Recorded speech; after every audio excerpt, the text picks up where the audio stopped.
If you guys did not see the news this morning, the headline from authorities within the FBI and Utah this morning is that they have tons of surveillance of the individual responsible. They have shots of, they described as a man going through the stairwell, up on the roof, jumping off the building into an adjacent neighborhood. And right now, they're not actually revealing that at last check. We're going to check in with Michael. Michael, good morning. Thank you for joining us.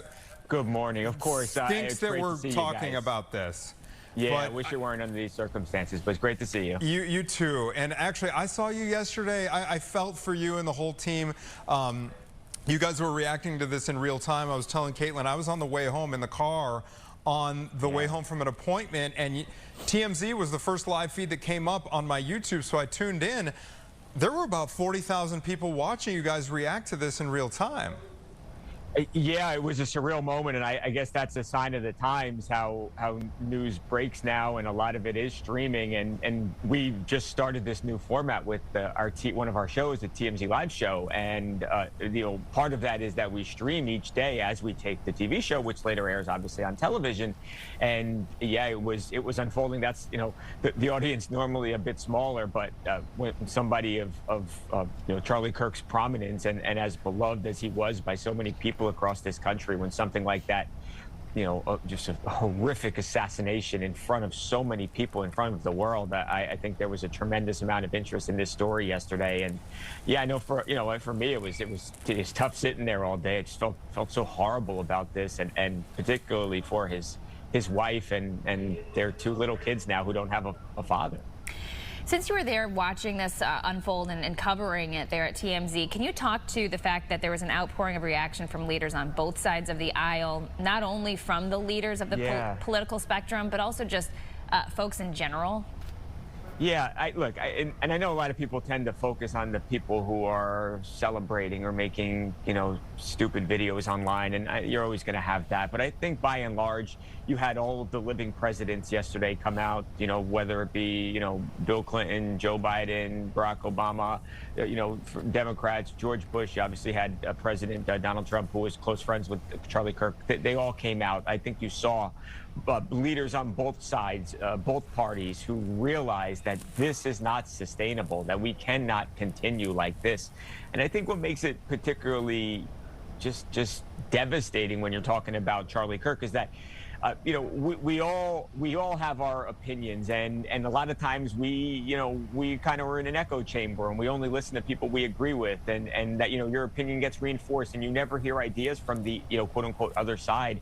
But Charlie, his whole thing was that he would go to these campuses, and he gave them a voice and a tremendously large microphone to young people, and listened to them. He heard them out, and perhaps he left them with some wisdom at the end of the conversation. But I thought the debates were almost always respectful, and the idea being that he was there to have a debate, but we're going to use our words, and we're going to exchange ideas, and let's try and come up with the best way to move forward. And that was what he stood for in a time when it seems hardly anybody's doing that. Again, it's such an echo chamber these days, but it wasn't for Charlie.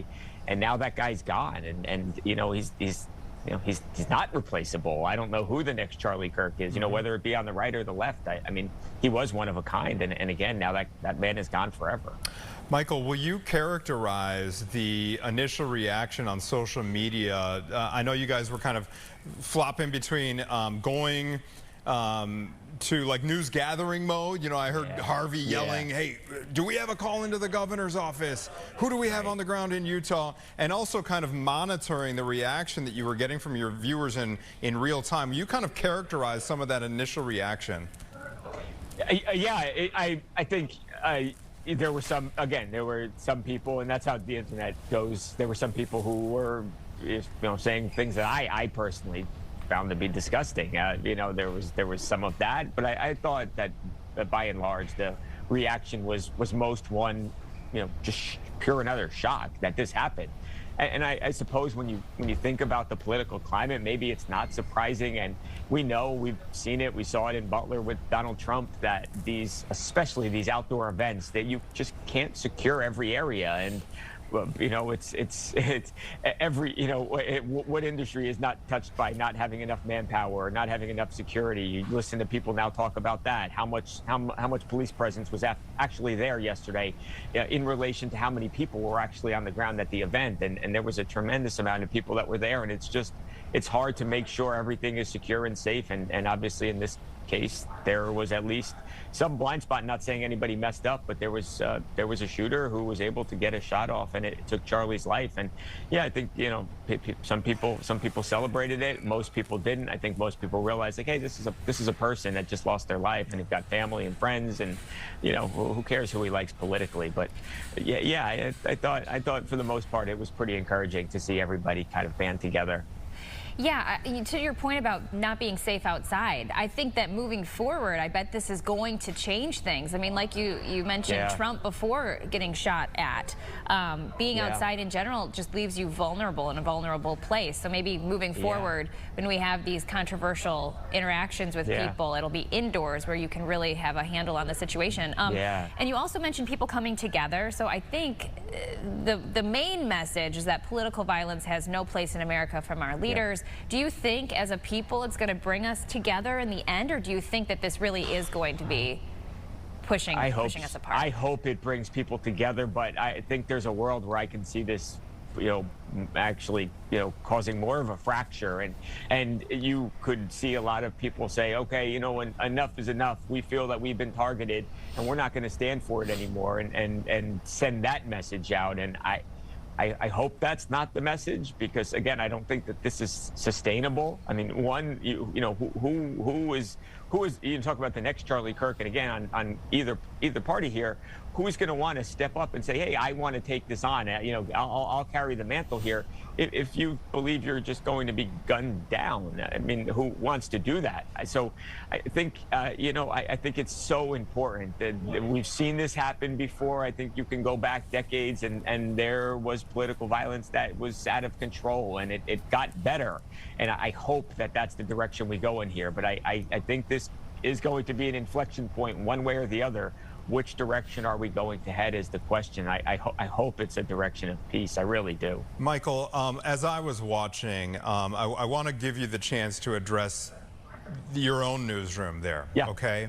I noticed there were some heated moments, and then there was some chatter later as you guys were reacting to this about laughter in the TMZ newsroom. I know you guys posted an item on your website with some thoughts about the situation. I want to give you a chance to address that. Yeah, and look, and thank you for that. And I think that Harvey and Charles, they did a really nice job in addressing it. They made a video that we posted on the website. But if anybody hadn't seen it, essentially what had happened was, and it's incredibly unfortunate timing, and really, I think, you know, laughing in that moment probably, you know, not the thing to do. But what was happening was there was a police chase. It's in LA culturally, it's a thing. I'm from New Jersey, never saw a police chase on TV. Here you've got like a police chase on television every other day, and they were following this police chase, not people who gather the news here, people who deal with our post-production, with our shows. And something happened in that police chase right before that they were reacting to. And it was seconds before we saw the Donald Trump you know, a Truth Social post that announced that Charlie Kirk had died. Absolutely awful timing. If anybody knows and has watched the show and knows where I stand on these things, if anybody in here had been laughing at Charlie Kirk's death, I would not be sitting here today. I promise you that. Thank you for the clarification there. Appreciate it. As always, we appreciate your time, sir. And thank you so much for having me, guys. It was nice to talk to you again. Okay, hopefully we'll be speaking under better circumstances the next time we check in. But let's do it. Thanks. All right. Thanks so much. We're back with more Chicago Now right after this.